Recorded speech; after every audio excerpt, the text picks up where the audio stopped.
baiknya saya memperkenalkan diri terlebih dahulu.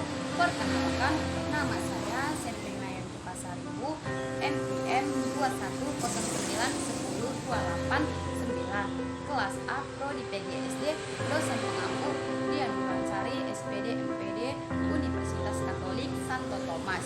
Oke, baiklah, saya akan membahas mengenai materi makhluk hidup. Yang pertama, saya akan membahas mengenai asal-usul makhluk hidup. Kedua, ciri-ciri makhluk hidup.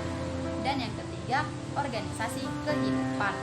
Nah, sebelum saya memulai pokok pembahasan yang pertama, saya ingin bertanya, apa itu makhluk hidup?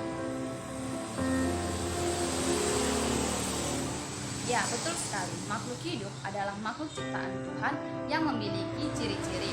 Oke, mari kita lanjut ke pokok pembahasan yang pertama, asal mula makhluk hidup. Ada 5 teori yang mengatakan. Yang pertama, teori abiogenesis. Aristoteles, seorang filsuf asal Yunani kuno, mengatakan bahwa makhluk hidup berasal dari benda mati. Yang kedua, biogenesis. Ada 3 filsuf yang mengatakan. Yang pertama, Francisco mengatakan makhluk hidup berasal dari telur. Yang kedua, Lazaro mengatakan makhluk hidup berasal dari ayam. Dan yang ketiga, Lois mengatakan bahwa makhluk hidup berasal dari adanya kehidupan sebelumnya. Ketiga, teori evolusi kimia.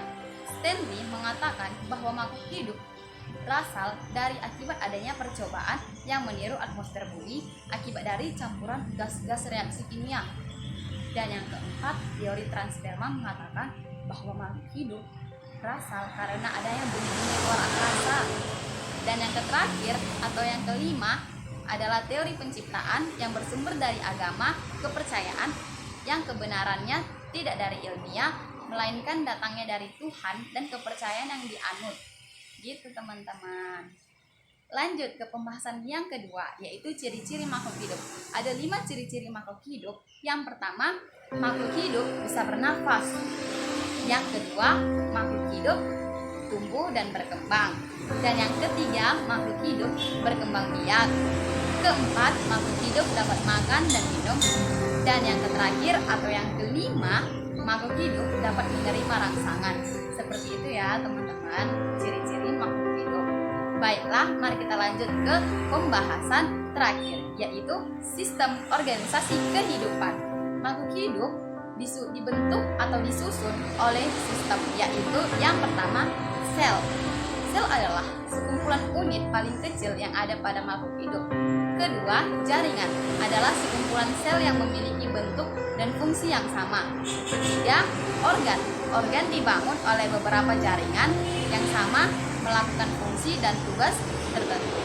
Keempat atau terakhir yaitu sistem organ. Sistem organ adalah organ makhluk hidup tidak bekerja sendiri, akan tetapi disusun oleh organ-organ yang saling bergantungan atau berpengaruh. Nah, itu dia teman-teman. Jadi udah tahu kan asal-usul makhluk hidup?